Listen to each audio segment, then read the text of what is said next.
স্রোতের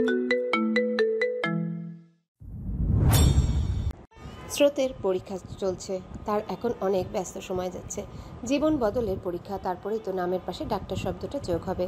মানব সেবায় নিয়োজিত হবে সে। মায়ের স্বপ্ন, নিজের স্বপ্ন, মেহেরাদের স্বপ্ন পূরণ করবে সে। চট্টগ্রাম থেকে স্রোত 2 দিন পরে ফিরে এসেছিল। মেহেরাদের ছুটির দরখাস্ত গ্রহণ হয়নি বলে সে আসতে পারেনি। স্রোত একা একাই ফ্লাইটে ফিরেছিল। তাদের সম্পর্ক এখন পুরোপুরি ঠিক হয়ে গেছে। একজন আরেকজনকে চোখে হারায়, সারা রাত ভিডিও কলে থাকে, বেশিরভাগ সময় এভাবেই ঘুমিয়ে পড়ে, যেন দেশের 2 প্রান্তে 2 তৃষ্ণার্ত প্রেমিক প্রেমিকা। হাসজ্জ্বল স্রোতকে দেখে বোঝা যায় না সে কোনো এক সময় এত গম্ভীর চুপচাপ ছিল। এর জন্যই হয়তো কোনো এক মহাপুরুষ বলেছিলেন, দূরত্ব ভালোবাসা বাড়ায়। তবে এখন দুজনেই অনেক ব্যস্ত থাকায় 2-3 দিনে একবার কথা হয়। সারাদিন অপেক্ষার প্রহর কাটে, কখন ফোন আসবে। পাহাড়ে দস্যুদের প্রভাব মাত্রাতিরিক্ত হয়ে গিয়েছে, কোনোভাবেই নিস্তার পাওয়া যায়নি। তাই দস্যু দমনের জন্যে অভিযান চালানো হবে। একদম মূল থেকে উপড়ে ফেলার চিন্তা করা হয়েছে। দস্যুদের সাথে জঙ্গিদের যোগাযোগ আছে। গত কয়েক মাস যাবৎ পাহাড়ের বিভিন্ন নৃগোষ্ঠীর উপর তারা বিভিন্ন রকমের হামলা চালায়, বোমা বিস্ফোরণ করে, রাতের আধারে পাহাড়ি বাসিন্দাদের উপর আক্রমণ করে, বৃদ্ধ বৃদ্ধাদের বাচ্চাদের মেরে ফেলে, নারীদের উপর অব্যক্ত অত্যাচার করে, তুলে নিয়ে যায়, তারপর কার্যসিদ্ধি করে মেরে ফেলে। এতে করে প্রায় কয়েক শতাধিক মানুষ মারা যায়। এদের প্রতিকার করার জন্য 3টা দল অভিযান চালাবে, যার একটি দলের প্রধান মেজর মেহেরাত সাদাফ। সারাদিনে নিজের দাপট দেখিয়ে সূর্যমামা পশ্চিমা আকাশে অস্ত যাচ্ছে, পাখিরা তাদের নিরে ফিরছে। রক্তাক্ত আকাশ ঘরে ফেরার জন্য আহ্বান করছে, জানান দিচ্ছে ঘরে ফেরার সময় হয়েছে। স্রোত এই ভর সন্ধ্যায় ঘুমোচ্ছে। আগামীকাল তার পরীক্ষা নেই। গত কয়েকটা রাত সে ঘুমানোর সুযোগই পায়নি। মেডিকেলের স্টুডেন্টদের কাছে এই রাত জাগা দিনের পর দিন না ঘুমানোর কোনো ব্যাপার না। মেডিকেল সায়েন্স পৃথিবীর কঠিন পড়াশোনাগুলোর মধ্যে, যার অবস্থান উপরের দিকে। কথিত আছে সারা জীবনই পড়াশোনা করা লাগে এই প্রফেশনে। তবে ভালো লাগার একটা বিষয় হচ্ছে এর মাধ্যমে মানব সেবা করা যায়। স্রোতের ঘুম ভাঙে ফোনের কর্কশ ধ্বনিতে। মেহেরাত কল করেছে। স্রোত রিসিভ করে সালাম দেয়। সালাম বিনিময় শেষে মেহেরাত ক্লান্ত গলায় বলল, ঘুমাচ্ছিলে? হুম। আপনার কণ্ঠ এমন লাগছে কেন? বেশি ব্যস্ত সময় যাচ্ছে? তা বলা যায়। একটা মিশনে গেলে যে কত কিছু করা লাগে, ফৌজ রেডি করা, নীল নকশা করা, বাদ দাও। হুম। আজকে রাতে বের হব, দোয়া করো। মাকে দেখে রেখো, মায়ের সাথে কথা হয়েছে, শুধু কান্নাকাটি করে সামলে নিও। না গেলে হয় না? মেহেরাত হাসলো, বলল, আমার বউ তো ভীতু নয়, সে তো সাহসী। সে কিভাবে নিষেধ করেছে? স্রোত দীর্ঘশ্বাস ফেলে বলে, হারানোর ভয় কাজ করে। এত সুখ তো সহ্য হবে না কপালে। পাগলি মেয়ে, এভাবে বলতে নেই। দেশ সেবায় আত্মনিয়োগ করেছি, ফিরে আসি কিভাবে? নিজের জীবনের চেয়েও দেশমাতা মূল্যবান, দেশের মাটি মানুষ মূল্যবান। জানোয়ারগুলো কত কত মানুষের জীবন নিয়ে খেলছে, ওরা অনেক ভয়ঙ্কর। হুম। সফল হয়ে ফিরে আসুন, অপেক্ষায় থাকবো। মেহেরাদের ক্লান্ত চেহারায় তখন হাসি ফুটল। কিছুক্ষণ নীরব থেকে ধরা গলায় আবারও ডাকলো, স্রোত, হুম। মন খারাপ করো না, পরীক্ষা ভালোভাবে দিবে। আমি চাই না আমার প্রভাব, আমার অনুপস্থিতি তোমার স্বপ্নে, তোমার কেরিয়ারে বাধা হোক। আচ্ছা। শোনো, আমি একটু স্বার্থপর হতে চাই স্রোত। আমি যদি না ফিরি তাহলে আমার হয়ে থেকো, বড় করে না হয় একসাথে বাকি জীবন কাটাবো। আমার এই স্বার্থপরতা মেনে নিও স্রোত, ভালোবাসি। এক নিঃশ্বাসে ধরা গলায় করুণ স্বরে কথাগুলো বলল মেহেরাত। স্রোত কিছু বলতে যাবে তার আগেই কল কেটে গিয়েছে। স্রোত সাথে সাথে আবার চেষ্টা করলো, কিন্তু এক মিষ্টি কণ্ঠের রমণী বলল, আপনি যেই নম্বরে কল করেছেন তাতে এই মুহূর্তে সংযোগ দেওয়া সম্ভব হচ্ছে না। অনুগ্রহ করে কিছুক্ষণ পর আবার চেষ্টা করুন। স্রোত আর চেষ্টা করেনি, সে জানে লাভ হবে না। সে ওভাবেই থম মেরে বসে রইল। তার চোখ ঝাপসা হয়ে আসছে। অনুভব করলো গালের উপর দিয়ে তরল গড়িয়ে পড়ছে। স্রোত ফ্রেশ হয়ে বনলতা বেগমের রুমে গেল। বনলতা বেগম জায়নামাজে বসে আছেন। স্রোত চুপচাপ বিছানায় গিয়ে বসলো। অপেক্ষা বনলতা বেগমের নামাজ শেষ হওয়ার। বনলতা বেগম নামাজ শেষ করে দেখেন স্রোত একধানে কিছু ভাবছে। বুঝলেন মেহেরাদের কথা ভাবছে। স্রোতের পাশে দাঁড়িয়ে তার মাথায় হাত বুলাতে বুলাতে আদুরে স্বরে বললেন, টেনশন হচ্ছে? ধ্যান ভাঙে স্রোতের। সে বনলতা বেগমের কোমর জড়িয়ে ধরে চোখ বন্ধ করে রাখে। বনলতা বেগম বুঝলেন মেয়ের মন খারাপ একটু বেশি। তিনি আবারও বললেন, টেনশন করো না, সব সময় সব ঠিক হয়ে যাবে। আমার ছেলে সহি সালামতে ফিরে আসবে। স্রোত ওইভাবেই জিজ্ঞাসা করলো, তুমি এত নিশ্চিত কিভাবে আম্মু? তোমার ভয় হচ্ছে না? বনলতা বেগম হাসলেন। স্রোতকে ছেড়ে তার পাশে বসে বললেন, হয় আগে হতো, এখন হয় না। 7 বছর এই প্রফেশনে, দেশে বিদেশের আরো এমন কত মিশনে গিয়েছে মেহরাজ। অনেক সময় সুস্থ হয়ে ফিরেছে, অনেক সময় আহত হয়ে ফিরেছে। হসপিটালের কত রাত কাটিয়েছি এই ছেলেকে নিয়ে, তাই এখন আর ভয় হয় না। কখনো এই প্রফেশন থেকে বেরিয়ে আসতে বলনি? তোমার শ্বশুরের ইচ্ছে ছিল ছেলে দেশের সেবায় নিয়োজিত হবে, আমি বাধা দিয়েছি অনেক, শোনেনি। চিন্তা করো না, সব ঠিক হবে। হুম। পরীক্ষা কেমন হচ্ছে? ভালো। শেষ হবে কবে? রিটেন শেষ হবে পরশুদিন, তারপর কিছুদিন অফ, তারপর অবজেক্টিভ স্ট্রাকচার প্র্যাকটিক্যাল, তারপর ওরাল প্র্যাকটিক্যাল। আরও 1-1.5 মাস লাগবে। যাও পড়তে বসো, চিন্তা করো না। স্রোত নিজের রুমে চলে যায়। তার মাথায় শুধু একটা কথাই ঘুরছে, আমি যদি না ফিরি তাহলে আমার হয়ে থেকে স্রোত। কি করুন আকুতি। এই আকুতি ফিরিয়ে দেওয়ার সাধ্য কার আছে? আজ সকাল থেকেই আকাশে ঘন মেঘ, শুধু ঝরে পড়ার অপেক্ষা। আকাশের অবস্থা দেখে মনে হচ্ছে কবিগুরু নীল নবঘনে আষাঢ় গগনে তিল ঠাই আর নাহিরে এই লাইনটা আজকের মতো কোনো দিনেই লিখেছেন। আজ যেন আকাশের মন খারাপ। আজ স্রোতের লিখিত পরীক্ষা শেষ। একটা বিশাল ধাপ পেরিয়ে নিজ স্বপ্নের দিকে এগিয়ে গেল। ছুঁই ছুঁই অবস্থা যেন, কত বছরের সাধনা, কত বছরের কষ্ট, কত বছরের নির্ঘুম রাতের তপস্যা আজকে শেষ। 10 দিন পর থেকে অবজেক্টিভ স্ট্রাকচার্ড প্র্যাকটিক্যাল শুরু। আজ স্রোতের খুশি হওয়ার কথা। কতদিনের ইচ্ছে ছিল আজকের এই দিনটা। আজ নিজেকে মুক্ত পাখির মতো অনুভব করার দিন ছিল। কিন্তু স্রোতের মন আকাশেও মেঘ জমেছে। কেন জানি ওই মানুষটার কথা বেশি মনে পড়ছে। কি করছে মানুষটা? ঠিক আছে তো? খেয়েছে? কে জানে কি অবস্থায় আছে। এই মানুষটার জন্যেই তো সে তার নিজ দায়িত্বে অন্ধকার করা জীবনটায় আলো এসেছে। মানুষটা জোর করে আলো হয়ে এসেছে, ঠিক যেন নিশিভীতি। রাত যত বাড়ছে আকাশের মন খারাপের পাল্লাও বেড়ে চলেছে। সন্ধ্যার দিকে আকাশটা একটু ভালো হলেও আবারও খারাপ হয়ে গেছে। ঝড়ো বাতাস বইছে, একটু পর পর বজ্রপাত হচ্ছে। কি তাণ্ডব হবে সৃষ্টিকর্তাই জানেন। তখনই কলিং বেল বাজলে কে এসেছে দেখার জন্য বের হয়। বনলতা বেগম ড্রয়িং রুমে থাকায় তিনি দরজা খুললেন। স্রোত ড্রয়িং রুমে এসে দাঁড়িয়েছে, রিনিও পাশে দাঁড়ানো। দরজা খুলতে একটা মেয়ে সারপ্রাইজ বলে বনলতা বেগমকে জড়িয়ে ধরে। মেয়েটাকে দেখে স্রোত ভূত দেখার মতো চমকে ওঠে। পেছনে একজন যুবক দাঁড়িয়ে আছে, তার মুখে হাসি, পাশে কয়েকটা লাগেজ। স্রোতের বুঝতে অসুবিধা হলো না, যুবক মাহিরার হাজবেন্ড তাইফ। তাইফের ছবি সে ফ্যামিলি ফটোর অ্যালবামে দেখেছে, আর মাহিরার সাথে তার প্রায়ই কথা হয়। মাহিরা যে দেশে আসবে তা কেউ জানতো না। স্রোত বনলতা বেগম বড্ড বেশি অবাক হয়েছে। নিজেকে ছাড়িয়ে মাহিরার দিকে তাকিয়ে আছে বনলতা বেগম। মাহিরা হাসছে। বনলতা বেগম মেকি রাগ দেখিয়ে বললেন, তোর এই অভ্যাসটা কবে ছাড়বি? সব সময় এমন করিস। মাহিরা হাসতে হাসতে ভেতরে প্রবেশ করে স্রোতের দিকে যেতে যেতে বলে, তোমাদের সারপ্রাইজ দিতে ভালো লাগে মা। দরজার বাইরে হঠাৎ আমাকে দেখে যখন ভূত দেখার মতো চমকে ওঠো, সেই সিনটা দেখতে কি যে ভালো লাগে মা। নাটকবাজ মেয়ে।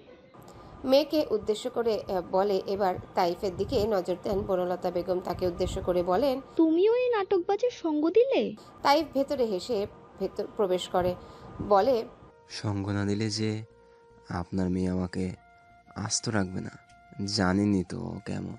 স্রোত হাসছে ওদের কাণ্ডে। এর মধ্যেই মাহিরাকে জড়িয়ে ধরেছে, কুশলাদি বিনিময় করেছে।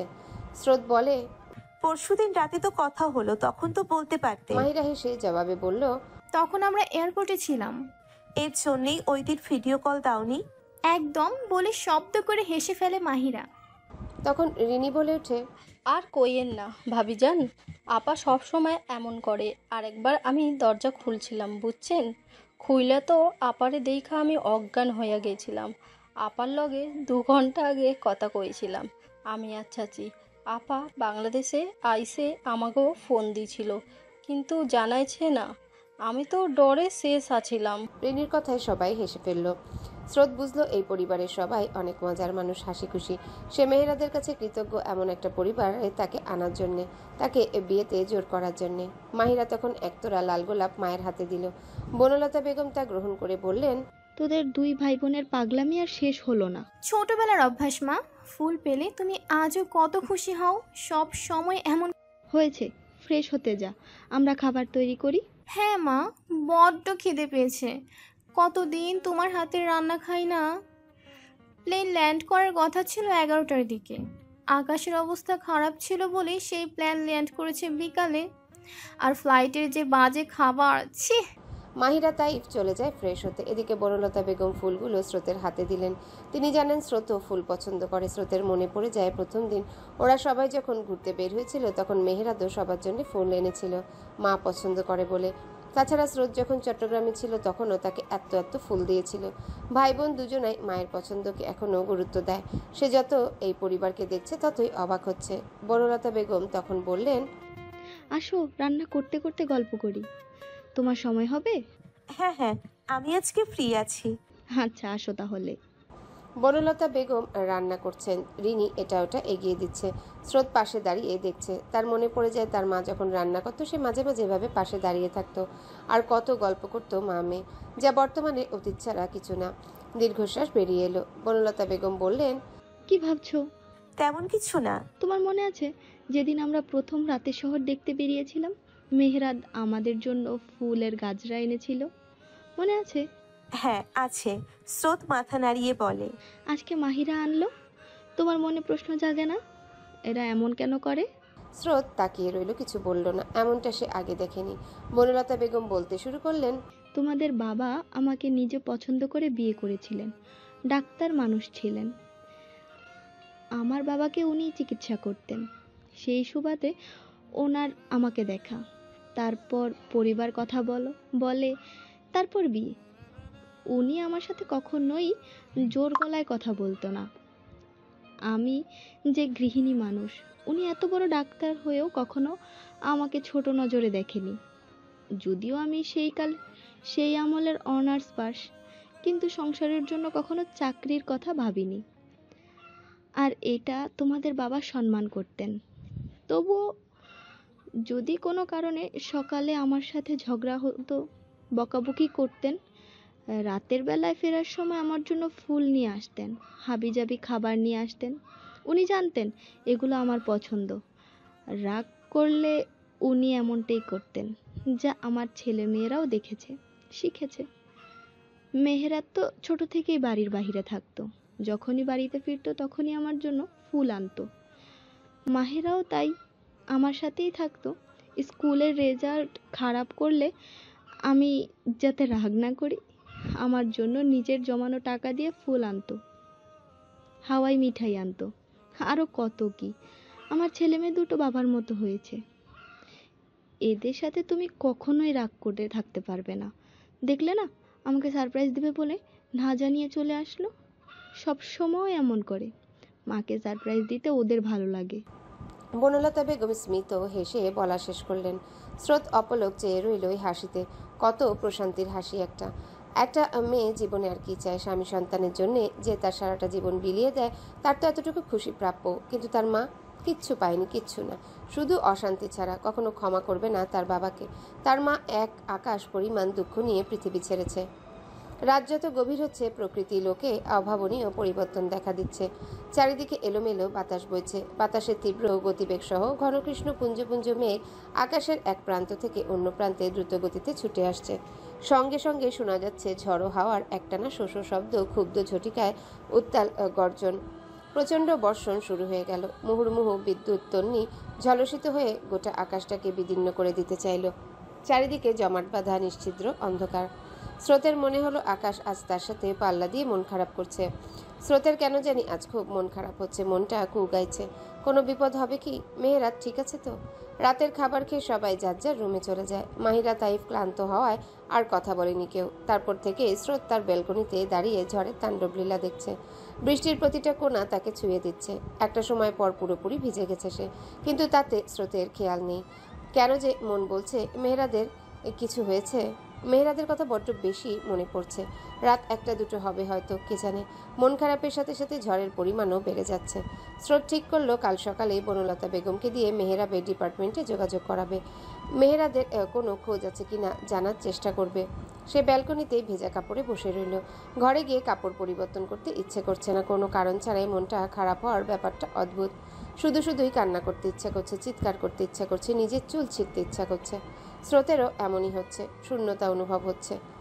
কখন যে এই ঝড়ের মাঝে ভেজা কাপড়ে স্রোত ঘুমিয়ে পড়েছে কে জানে। সকাল 10টা কি 11টা বাজে। সূর্যের প্রখর আলোয় স্রোতের ঘুম মাত্র ভেঙেছে। পিটপিট করে চোখ মেলে নিজেকে ব্যালকনিতেই আবিষ্কার করলো। নিজেকে ব্যালকনিতে ঘুমাতে দেখে নিজেরই বিরক্ত লাগলো। মাথাটা কেমন ভার লাগছে। সারা রাত বৃষ্টিতে ভেজায় গা কাঁপিয়ে জ্বর এসেছে। এর মধ্যেই বাড়ির লোক অনেকবার তাকে ডেকেছে, কিন্তু সে শুনতে পায়নি। বেঘরে ঘুমাচ্ছিল কিনা স্রোত আস্তে আস্তে উঠে ফ্রেশ হতে চলে যায়। গোসল করায় তার শরীরটা এখন ভালো লাগছে, তবে মাথাটা কেমন ভারী হয়ে আছে। কয়টা বাজে দেখার জন্য নিজের মোবাইলটা হাতে নিলে দেখতে পায় মোবাইলটা বন্ধ হয়ে আছে। কাল চার্জ দিতে ভুলে গিয়েছিল সে। দেয়াল ঘড়িতে দেখলো ঠিক 11টা বাজে। যার পর নয় বিরক্ত হলো সে। এতক্ষণ কেউ ঘুমায়? আম্মু জানি কত টেনশন করছে। অনেকক্ষণ হয়তো ডেকেছেও, জ্বরের ঘরে শুনতে পায়নি। সে তাড়াতাড়ি করে মোবাইলটা চার্জে দিয়ে বাইরে যাওয়ার জন্য দরজা খুলতেই দেখলো মাহিরা সামনে দাঁড়ানো। তার চোখগুলো কেমন ফোলা ফোলা। আচ্ছা, মেয়েটা কি কান্না করেছে, কিন্তু কেন? স্রোতের ভাবনার মাঝে মাহিরা তাকে জাপটে ধরে বলল, তুমি ঠিক আছো? জানো কতবার দেখেছি তোমায়, কত আজে বাজে চিন্তা হচ্ছিল। এখন দরজা না খুললে সত্যি সত্যি দরজা ভেঙেই ফেলতাম। স্রোত একটু অবাকই হলো। মাহিরাকে ছাড়িয়ে স্মিত হেসে বলল, বলুন, এত চিন্তার কিচ্ছু নেই। কাল রাতে বৃষ্টিতে ভেজায় অনেক জ্বর এসেছিল, তার জন্যেই এতক্ষণ ঘুম। সরি, কিন্তু তোমার চোখ মুখের অবস্থা এমন কেন? কান্না করেছো? মাহিরা অবাক হলো। স্রোতকে এত স্বাভাবিক লাগছে কেন? সে কি কিছু জানে না, শোনেনি? মাহিরা কিছু বলার আগে স্রোত ড্রয়িং রুমে চলে যায়। মাহিরা কিছু বলতে গিয়েও বলে না, সেও স্রোতের পেছন পেছন যায়। ড্রয়িং রুমে এসে বাড়ির সবাইকে দেখে স্রোত অবাক হয়। নোলক সাহেব, তার স্ত্রী, সন্তান, রায়হান, তার মা জাহানারা বেগম সবাই এখানে। তাদের দেখে প্রথমে অবাক হলেও পরে ধারণা করে নেয় মাহিরা দেশে ফিরেছে বলে সবাই হয়তো দেখা করতে এসেছে। কিন্তু সবার মন খারাপ কেন? সবাই তার দিকে কেমন করে যেন তাকিয়ে আছে। সে কিছুই বুঝে উঠতে পারল না। খেয়াল করলো বনলতা বেগম নেই এখানে। স্রোত কিছু জিজ্ঞাসা করতে নিবে এর আগেই কোথা থেকে যেন আচমকা মান্ধবী এসে থেকে জাপটে ধরে কাঁদতে থাকে। টাল সামলাতে না পেরে স্রোত পিছিয়ে যায়। স্রোত দেখলো সদর দরজা দিয়ে তার বাবা মামাও তাড়াহুড়ো করে ঢুকছে। স্রোত যেন কিছু বুঝে উঠতে পারছে না। তাহলে কি আম্মুর কিছু হয়েছে? স্রোত মান্ধবীকে ছাড়িয়ে প্রশ্ন করলো, কি রে, কি হয়েছে? তোরা এই অসময়ে এখানে কেন? কাঁদছিস কেন? কি হয়েছে? তারপর সবার উদ্দেশ্যে বলল, আম্মু কোথায়? আপনাদের সবার মন খারাপ কেন? কেউ কিছু বলুন প্লিজ। সবাই বুঝলো স্রোত এখনো কিছু জানে না। মেয়েটা কিভাবে এই কথা বলবে কেউ বুঝে উঠতে পারছে না। এর মাঝে মান্ধবী প্রশ্ন করলো, তুই কিছু জানিস না? কি জানার কথা বলছিস? মান্ধবী তখন বাড়ির অন্যদের দিকে তাকায়। তারা ইশারা করে বোঝায় স্রোত এখনো কিছু জানে না। মান্ধবী নিজেকে সামলিয়ে বোনকে উদ্দেশ্য করে বলে, তোর ফোন কোথায়? চার্জে। কাল চার্জ দিতে ভুলে যাওয়ায় এখন উঠে দেখি ফোন অফ হয়ে আছে। কিন্তু কেন? সবাই এতক্ষণে সবটা বুঝলো। মান্ধবী তখন নিজের ফোনে একটা নিউজ চালু করে ফোনটা স্রোতের দিকে এগিয়ে দেয়। স্রোত ফোনটা নিয়ে স্ক্রিনে জ্বলজ্বল করে লেখা ব্রেকিং নিউজ শব্দটি দেখলো। এক অতীব সুন্দরী নারীকে বলতে দেখা গেল, মধ্যরাতে পাহাড়ি দস্যুদের সাথে মুখোমুখি সংঘর্ষ হয় বাংলাদেশ সেনা সদস্যের। এক পর্যায়ে সেনা সদস্যরা দস্যুদের চারিদিক থেকে ঘেরাও করতে নিলে তারা বোমা হামলা করে ফেলে। ফলে ঘটনাস্থলে মারা যায় অনেক দস্যু এবং সেনা সদস্য। নিহতদের চেহারা শনাক্ত করা যায়নি। মৃতদেহ ফরেন্সিক ল্যাবে পাঠানোর ব্যবস্থা করা হয়েছে। তবে ঘটনাস্থল থেকে মেজর মেহরাজ সাদাপের ইউনিফর্মের ব্যাজ পাওয়া গেছে। ধারণা করা হচ্ছে মেজর মেহরাজ সাদাব ঘটনাস্থলে মারা গিয়েছেন। মধ্যরাতে পাহাড়ির দস্যুদের সাথে মুখোমুখি সংঘর্ষ হয় বাংলাদেশি সেনা সদস্যের। এক পর্যায়ে সেনা সদস্যরা দস্যুদের চারিদিক থেকে ঘেরাও করতে নিলে তারা বোমা হামলা করে। ফলে ঘটনাস্থলে মারা যায় অনেক দস্যু এবং সেনা সদস্য। নিহতদের চেহারায় শনাক্ত করা যায়নি। মৃতদেহ ফরেন্সিক ল্যাবে পাঠানোর ব্যবস্থা করা হয়েছে। তবে ঘটনাস্থল থেকে মেজর মেহরাজ সাদাবের ইউনিফর্মের ব্যাজ পাওয়া গিয়েছে। ধারণা করা হচ্ছে মেজর মেহরাজ সাদাব ঘটনাস্থলে মারা গিয়েছেন। বাকিটা শোনা হলো না স্রোতের।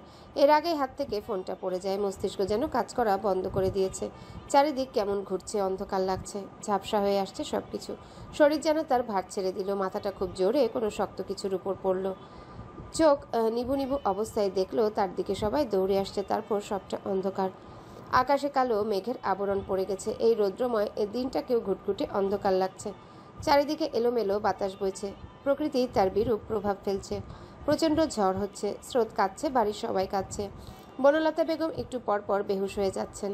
স্রোত না পারছে ওনাকে সামলাতে, না পারছে নিজেকে সামলাতে।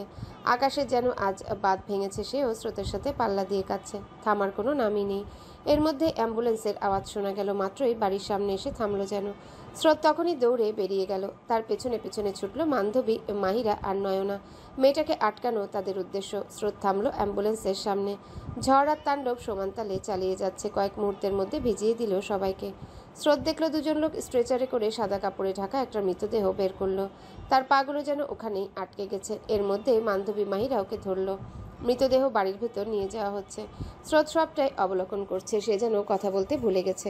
গলায় শব্দরা আটকে যাচ্ছে। অনেক কষ্টে সে তাদের থামতে বলে নিজেকে ছাড়িয়ে ধীরে ধীরে স্ট্রেচারের সামনে গিয়ে দাঁড়ায়।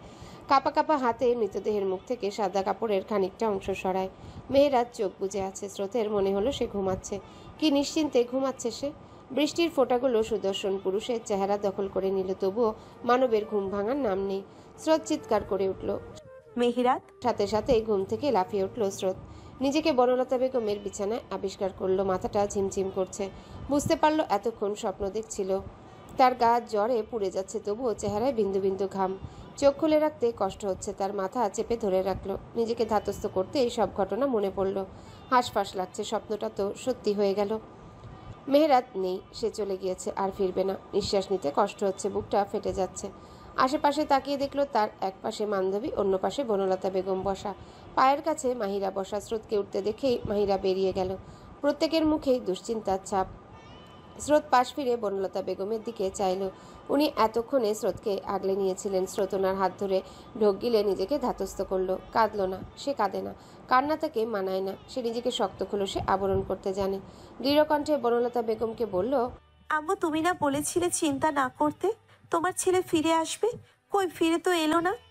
বনলতা বেগম চুপ করে রইলেন। তার চোখ দিয়ে পানি গড়িয়ে পড়ল। স্রোত আবারও বলল, চুপ করে আছো কেন? বলো, কথা বলো আম্মু, কথা বলো।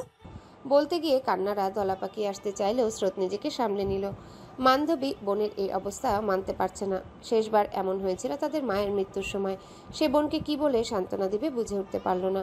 বনলতা বেগম এবার স্রোতকে আগলে নিলেন। কান্নায় ভেঙে পড়লেন। বললেন, এমন তো কত মিশনেই গিয়েছে আমার ছেলে, সব সময় তো আমার কোলে ফিরে এসেছে। আল্লাহ আমার কোল এভাবে খালি করে দিবে আমি তো বুঝিনি।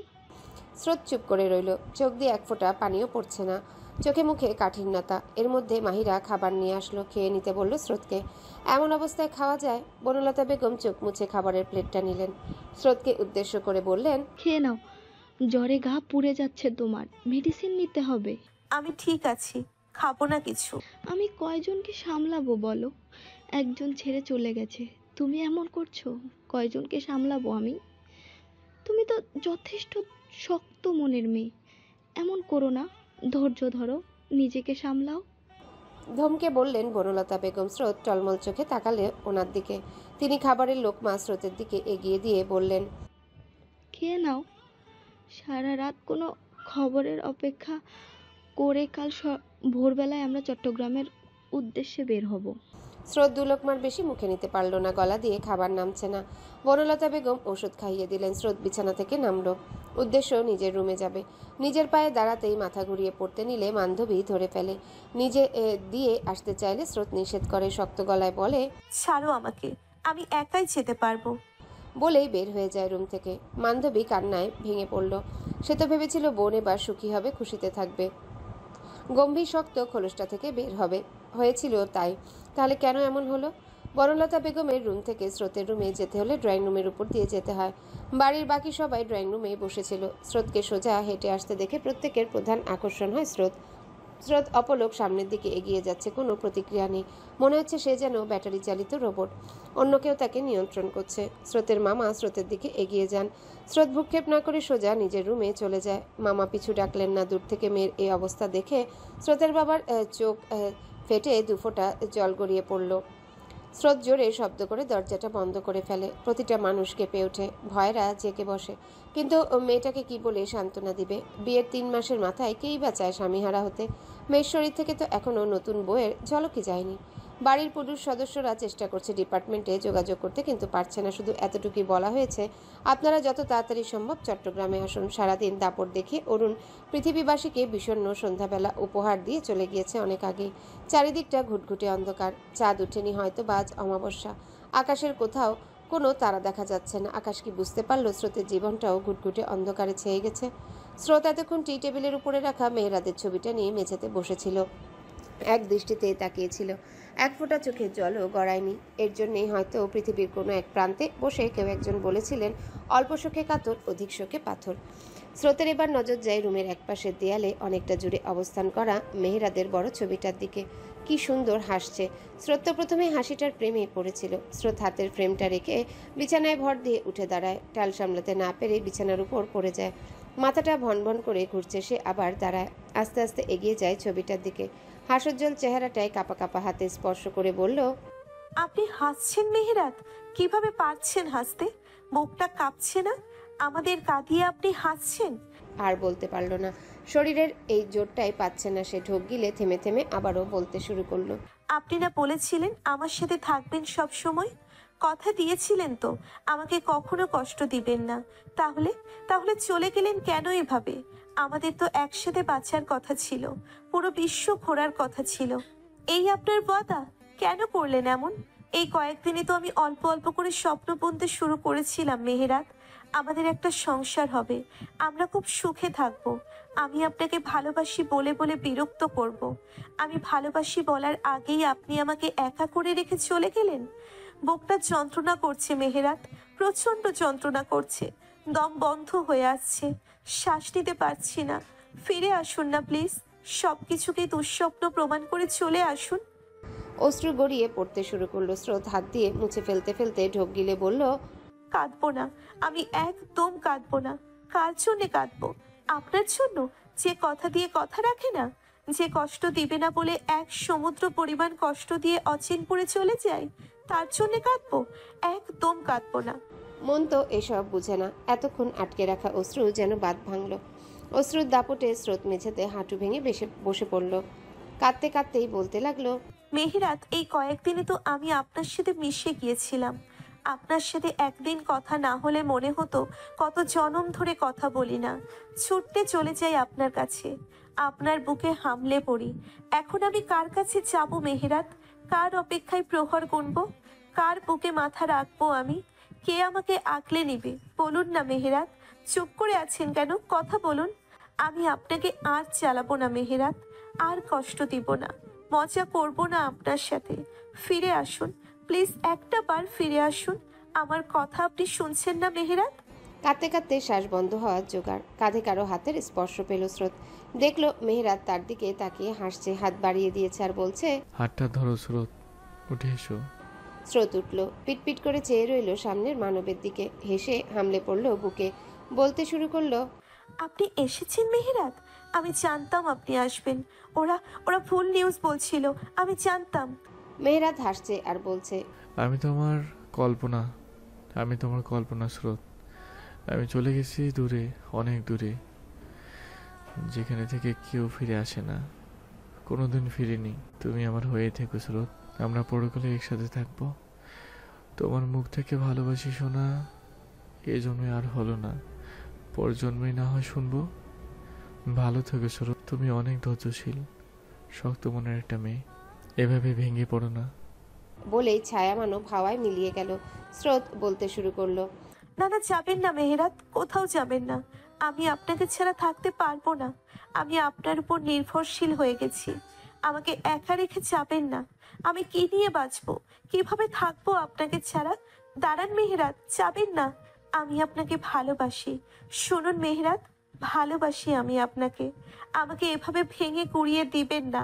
আমি আপনার অপেক্ষায় আছি মেহেরাত। শেষবারের কথাগুলো চিৎকার করে বলে স্রোত। বাড়ির সব মানুষ চিৎকার শুনে ভয় পেয়ে যায়। সবাই স্রোতের দরজায় নক করছে, তবুও দরজা খোলার নাম নেই। ভেতর থেকে কোনো সাড়া শব্দ পাওয়া যাচ্ছে না। সময় পেরিয়ে গেল অনেকক্ষণ, তবুও দরজা খুলল না। সবাই ভয় পেয়ে যায়, মেয়েটা কিছু করে বসলো না তো। এক পর্যায়ে স্রোতের বাবা সাহস করে দরজায় নক করলেন। জানেন না ফলাফল কী হবে, তবে এতটুকু জানেন মেয়ে উল্টাপাল্টা কিছু করবে না। আদুরে স্বরে ডাকতে শুরু করলেন। কিছুক্ষণের মধ্যে দরজা খুলে গেল।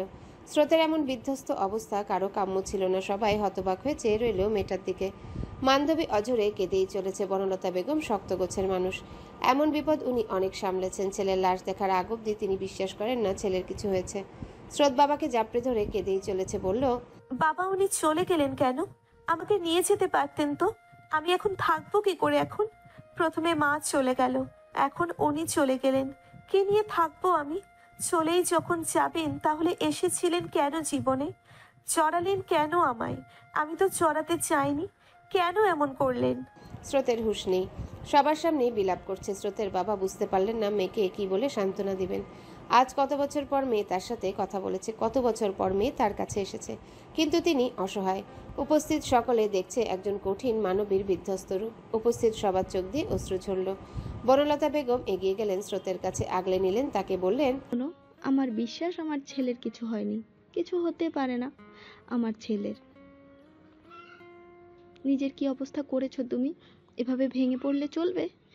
যতক্ষণ না আমি আমার ছেলের মৃত দেহ দেখছি ততক্ষণ আমি বিশ্বাস করি না।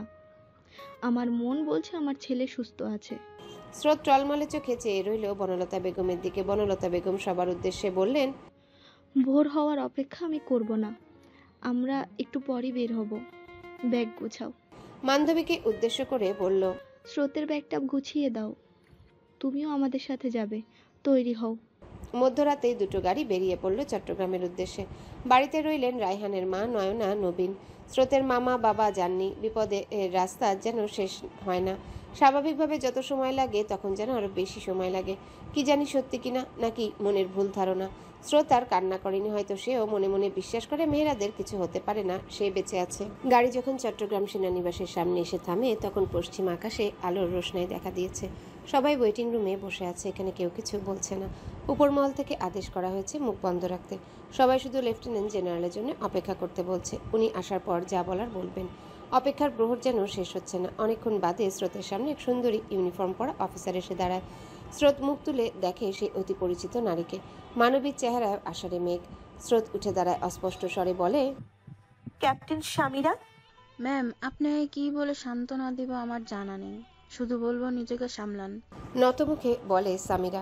অনেকক্ষণ যাবৎ অপেক্ষা করছি ম্যাম, কেউ কিছু বলছে না, সবাই মুখে কুলু পেটেছে, প্লিজ কিছু বলুন। সামিরার হাত ধরে বলতে বলতে কেঁদে ফেলল স্রোত। আমরা কিছু বলতে পারবো না ম্যাম, আমাদের উপরে অর্ডার আছে, ধৈর্য ধরুন। ম্যাম, আমাদের অন্তত বলুন ভাই কোথায়, কেমন আছে, আদৌ বেঁচে আছে কিনা, আমাদের ডেড বডিটা অন্তত দেখান ম্যাম। কান্নায় ভেঙে পড়ে মাহিরা। ডেড বডি কথাটা শুনে যেন স্রোতের অন্তরাত্মা কেঁপে ওঠে।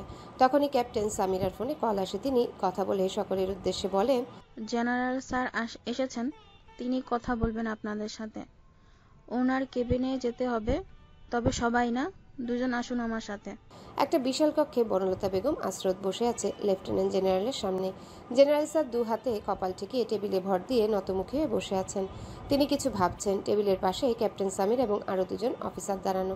এই নীরবতা কারোর সহ্য হচ্ছে না। বনলতা বেগম নীরবতা ভাঙলেন, মৃদুস্বরে বললেন, স্যার, চুপ করে থাকবেন না? অপেক্ষা করতে করতে বিরক্ত হয়ে গেছি, কিছু বলুন। স্রোত কাতস্বরে বলে উঠল, স্যার কিছু বলুন, অপেক্ষারাও যেন ফুরিয়ে এসেছে, আর পারছি না, সত্যিই পারছি না, ধৈর্যের বাঁধ ভেঙে যাচ্ছে, চুপ করে থাকবেন না। জেনারেল স্যার এবার চোখ তুলে চাইলেন। স্রোত প্রতীক্ষিত প্রতীকের মতো চেয়ে রইল জেনারেলের দিকে। বনলতা বেগম আবারও বললেন, চুপ করে আছেন কেন স্যার? আমার কোল সত্যিই কি খালি হয়ে গেল? মেহেরাত কি বেঁচে? কথাটা শেষ করতে পারলেন না বনলতা বেগম। এর আগে জেনারেল স্যার গম্ভীর কণ্ঠে বললেন, আপনার কোল খালি হয়নি, মেহেরাত বেঁচে আছে। কথাটা যেন বজ্রপাতের মতো আঘাত হানল। সবার চোখে মুখে খুশির ঝলক, স্রোতের চোখে খুশির অশ্রু। বনলতা বেগম সাথে সাথে বললেন, আলহামদুলিল্লাহ, আমি জানতাম আমার ছেলের কিছু হয়নি। হাজার শুকরিয়া আল্লাহ তাআলার নিকট। লেফটেন্যান্ট জেনারেল স্যার চিন্তিত স্বরে বললেন, কিন্তু কি স্যার? স্রোত বলে উঠল, মেহেরাত এখন আইসিইউতে। বোমা বিস্ফোরণের পূর্ব মুহূর্তে মেহেরাত গুলিবিদ্ধ হয়। গুলিটা হার্টের ঠিক বাঁ পাশ দিয়ে যায় বলে এ যাত্রায় বেঁচে যায়। হার্টেও গুলি লেগেছে। গুলি লিবুদ্ধ হয়ে মেহেরাত পাহাড় থেকে গড়িয়ে পড়ে যায়। ফলস্বরূপ মেহেরাতের ডান হাত আর বাম পা ভেঙে যায়। এই দুজন অফিসার সেখানে উপস্থিত ছিলেন। তারা তাকে রক্ষা করে হসপিটালে নিয়ে আসে। অনেক গোপনীয়তায় সহজিত কাজটা করা হয়েছে বিদায় আমাদের গুটি কয়েকজন অফিসার উপলমোহর ছাড়া কেউ জানে না মেজর মেহেরাত বেঁচে আছে। উপস্থিত দুজন অফিসারকে দেখিয়ে কথা শেষ করলেন জেনারেল। স্রোতের চোখ দিয়ে অশ্রু গড়িয়ে পড়ছে। তার মেজর সাহেব 2 দিন আইসিইউতে। না জানি কতটা কষ্ট সহ্য করছেন। সেসব কষ্ট ঠিক করে দিবে সব। স্রোত কান্নামাখা স্বরে বলল, আমরা ওনার সাথে দেখা করতে চাই। অফিসার, আপনি ওনাদের নিয়ে যান, খেয়াল রাখবেন মিডিয়ার লোক যেন এখনই কিছু না জানে। জি স্যার। একজন অফিসারকে উদ্দেশ্য করে বললে সে স্রোতদের নিয়ে রওনা হয়। পরপর 3টে গাড়ি শোষ করে ত্যাগ করে চট্টগ্রাম সেনানিবাস। উদ্দেশ্য স্বনামধন্য একটি প্রাইভেট হাসপাতাল। সকলের মুখে হাসি, প্রশান্তি। যেই অবস্থায় থাকুক না কেন বেঁচে তো আছে, পৃথিবীতে তার অস্তিত্ব আছে, এটাই অনেক। বনলতা বেগম পুরোটা রাস্তা স্রোতকে জড়িয়ে ধরে বললেন, আল্লাহর কাছে শুকরিয়া আদায় করো স্রোত। আল্লাহ তোমাকে স্বামীহারা করেননি। আমি জানতাম আমার ছেলের কিছু হবে না, হতে পারে না। সেদিন রাতে দস্যুরা আর্মিদের উপস্থিতি টের পেয়ে সাবধান হয়ে যায় আর রুখে দাঁড়ানোর পদক্ষেপ নিতে থাকে। আর্মি সদস্যরা অতর্কিতে আক্রমণ চালালেও দুই দস্যুরা আগে থেকেই জানার কারণে সুরাহা করতে পারেনি। ফলস্বরূপ মুখোমুখি সংঘর্ষ হয়। এক পর্যায়ে এক সেনা সদস্যকে বাঁচানোর জন্য, তাকে সরানোর জন্য ধাক্কা দিতে আসলে সেইগুলি মেহেরাদের হাত ছিটকে বেরিয়ে যায়। মেহেরাদ নিজেকে সামলে ওঠার আগেই তার বুকে গুলি লাগে। ফলস্বরূপ তার বুকের আর হাতের ব্যাজ দুটো ওই জায়গায় পড়ে যায় আর সে পাহাড় থেকে গড়িয়ে পড়তে শুরু করে। দুজন অফিসার তাকে সেভ করে নিরাপদ স্থানে পৌঁছাতেই তারা বোমা বিস্ফোরণের শব্দ পায়। পাহাড় যেন কেঁপে ওঠে। গাড়ি এসে থামে সুউচ্চ কয়েকটি ভবনের সামনে। বিশাল এলাকা নিয়ে হসপিটাল। সূর্য তখন মাথার উপর নিজের দাপট দেখাতে ব্যস্ত। অফিসারদের অনুসরণ করতে করতে সবাই চলে যায় আইসিইউতে। করিডোরে কয়েকজন গার্ড আর কয়েকজন পুলিশ পাহারা দিচ্ছে।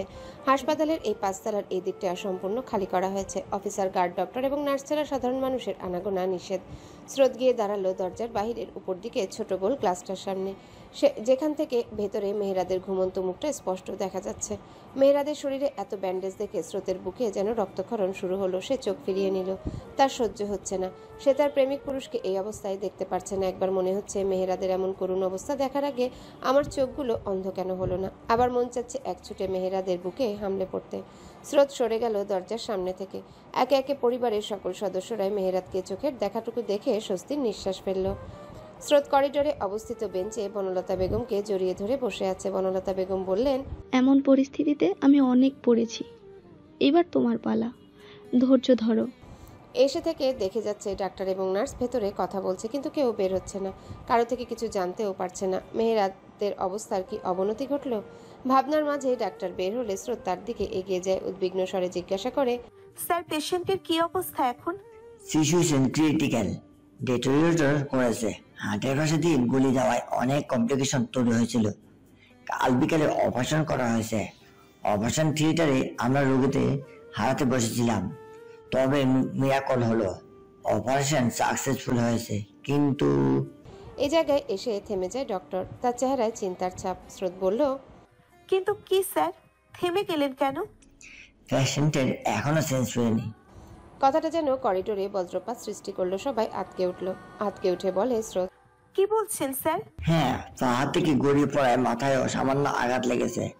হার্টের কমপ্লিকেশনের জন্য ব্লাড সার্কুলেশন, অক্সিজেন স্যাচুরেশন কমে গেছে। যে কোনো সময় হার্টের কার্যক্রম বন্ধ হয়ে যেতে পারে। এখন সৃষ্টিকর্তা ছাড়া কেউ কিছু করতে পারবে না। হায়াত মত সৃষ্টিকর্তার হাতে। আপনারা প্রে করুন যাতে করে অপারেশন থিয়েটারের মতো আরেকটা মিরাকল ঘটে। রৌদ্রোজ্জ্বল আকাশটাকে যেন মুহূর্তের মধ্যে কালো মেঘ ঘিরে ফেলল। এতক্ষণ শক্ত হয়ে থাকা মায়ের মনও কেঁদে উঠল। কান্নায় ভেঙে পড়লেন বনলতা বেগম। তার পাশে মাহিরা বসা মাকে আগলে ধরল। তার চোখেও জল। তাদের ভাই বোনের সম্পর্কটা সবসময় অন্যরকম ছিল। ভাই বোন কম, বন্ধু ছিল বেশি। এখন সেই ভাইরূপী বন্ধু মৃত্যুর সাথে লড়াই করছে। কাঁদল না শুধু স্রোত। মেহেরাদকে দেখার পর থেকে তার ভেতরে এক অদ্ভুত শক্তির উদয় হয়। কাঠিন্যতা আবারও তার খোলসে রূপান্তর হয়। সে ডক্টরকে বলে, স্যার, পেশেন্টকে দেখা যাবে? না, এখন আমরা কাউকে অ্যালাউ করতে পারবো না। স্যার, আমি medical final year student, cardiology department, sir Salimullah medical college. আমার ফাইনাল প্রফেশনাল এক্সাম চলছে। আমি ভেতরে গেলে আশা করি সমস্যা হবে না, বরং হেল্প হবে। ডাক্তার অবাক হলেও ঠোঁটে হাসি ফুটিয়ে বলে, এটা তো তোমার আগে বলা উচিত ছিল। তাহলে এতক্ষণ বাইরে বসে থাকতে হতো না। তুমি যাও ভেতরে, তোমার উপর কিন্তু আমি সম্পূর্ণ ভরসা করলাম। তারপর ভেতরে নার্সকে ডেকে স্রোত সম্পর্কে সব বলে এবং জানায় যে সে আইসিইউতে থাকবে। বাড়ির বাকি সবাই যারা এসেছিল সবাই চলে যায় মেহেরাদের ফ্ল্যাটে। এখান থেকে ভিড় করে লাভ নেই, এত মানুষ এখানে থাকা যাবে না। তারা বিকেলের দিকেই ঢাকায় রওনা হবে। শুধু মাহিরা, বনলতা বেগম আর স্রোত থেকে যাবে।